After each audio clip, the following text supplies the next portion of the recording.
Assalamu alaikum.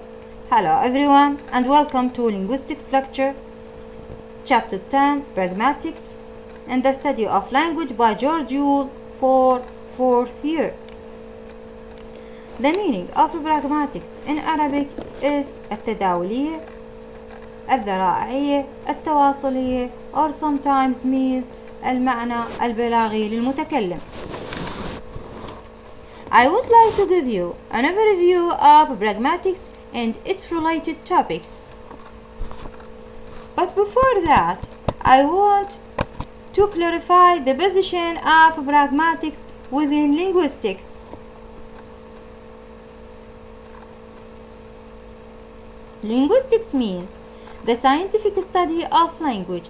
It has different branches and fields. One of them, phonetics. Phonetics deals with speech sound. Phonology deals with phonemes and patterns of speech sounds. Morphology deals with word structure and morpheme, the smallest meaningful unit in a language. Syntax deals with phrases and sentences. Semantics deals with literal meaning of phrases and sentences. Pragmatics deals with meaning in context of discourse. Pragmatics is at advanced level of linguistics.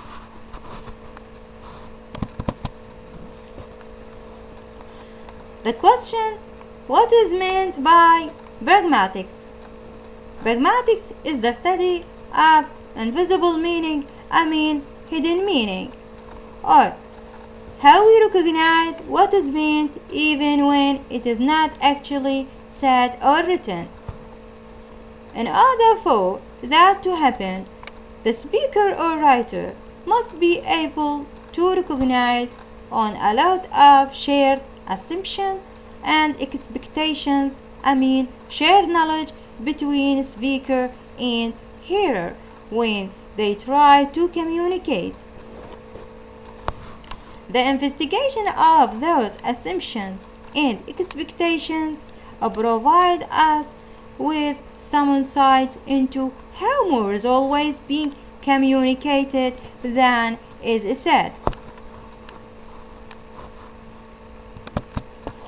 Another topic of pragmatics is context. Context means السياق. In any speech situation means here الموقف الكلامي. There are many components, عناصر. 1. Speaker متكلم. 2. Writer الكاتب.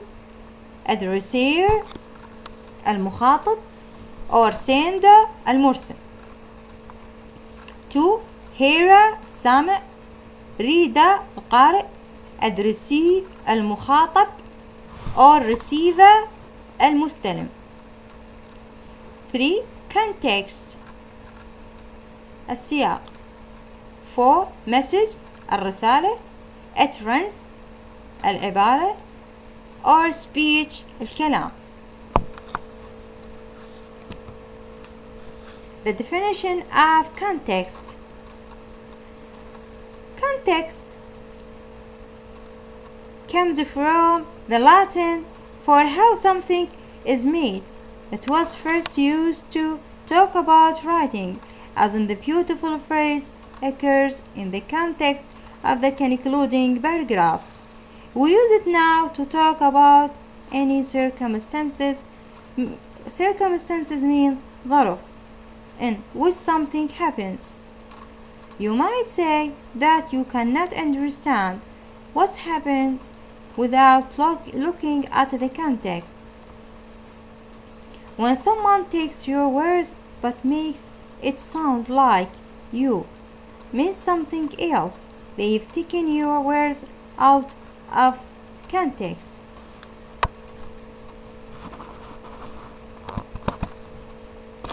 Deixis is another topic in pragmatics. Means العبارات.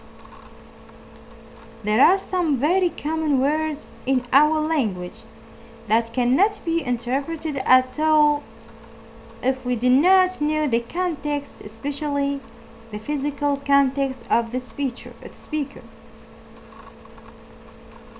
These are words such as here and there, هنا, هناك, this, ذلك أو تلك, ذلك or that, تلك. Now, adverbs of time, now, هنا, then, بعد ذلك, الآن, sorry, now, yesterday, أمس, today,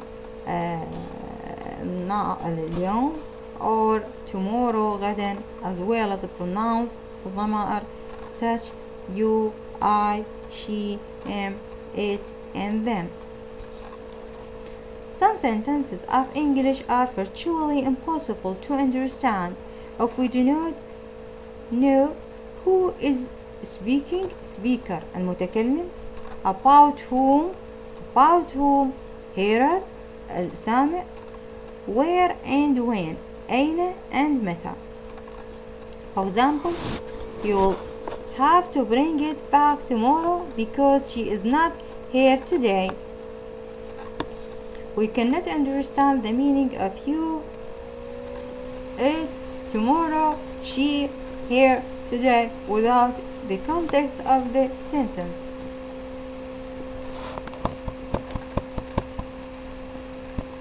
There are many types of deixes in English. First, person deixes. Person deixes, we use deixes to point to things. نشير إلى الأشياء.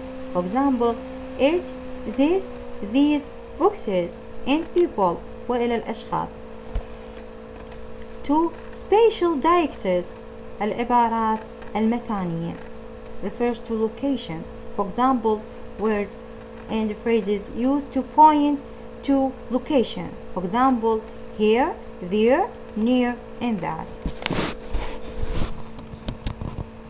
Third one of types of deixes, temporal deixes, those used to point to a time.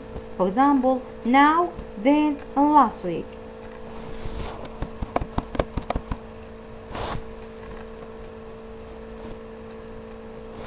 Speech as theory is the another and modern subject or topic in the pragmatics. In any speech situation, some factors are involved. These are speaker, متكلم, hearer, السامع, and the utterance or speech, العبارة أو الكلام. Acts are associated with the speaker's utterances, and it include making a command, الأمر, and expressing exclamation, التعجب.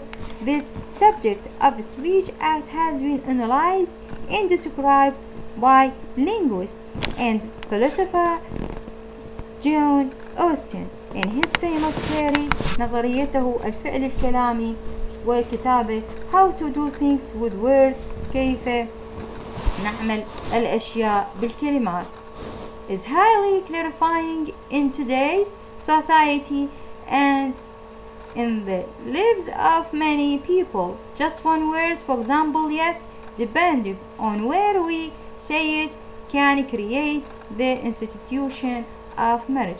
For example, كلمة yes في المحكمة when الحاكم ask any girl, okay, هل تقبلين بهذا فلان لك, يعني especially in المحكمة, يعني suitable person, الشخص المناسب, suitable time, المحكمة, okay, by suitable words, بكلمات محددة. For example, هل تقبلين بفلان كذا زوج لك, when the girl says yes, okay, this word can create the institution of marriage.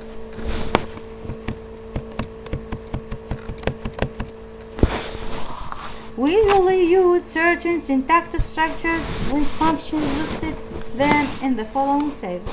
Okay, in English we have structures. We can classify the sentence according to structures, يعني الشكل, الفورم, okay, and function, okay, or act, function الوظيفة. For example, did you eat the pizza? Here interrogative to express a question. eat the pizza, please. We use imperative to express command here. You ate the pizza. We use declarative sentence to express a statement. We use here declarative شيء مصرح به حتى لتحقيق الستيتمنت الشيء الخبري. Here, in speech act theory, the relationship between structure and the functions is not one to one or one to many. يعني العلاقة ليست واحدة لواحد، أوكي، أو واحد لمتعدد one to many, but many to many متعدد لمتعدد. Why? Because sometimes the structure of the sentence, for example, the structure of interrogative sentence used to express command, to express a statement, to express a question, okay? Imperative to express a question, to express command or a statement. Declarative to express a question, command or a statement, okay? Then we have direct and indirect speech acts. What is the meaning of direct and indirect speech acts? فعل الكلام المباشر وغير المباشر.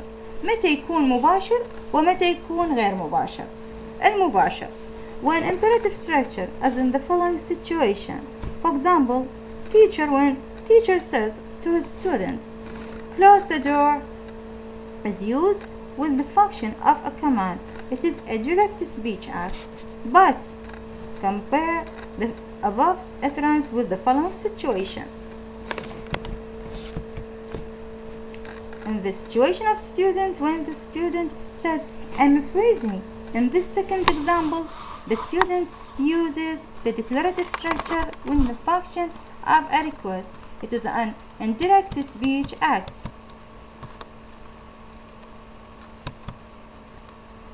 Here the end of our lecture. Thanks a lot for listening, and please feel free to interpret me or to ask me or to write me if you have any question.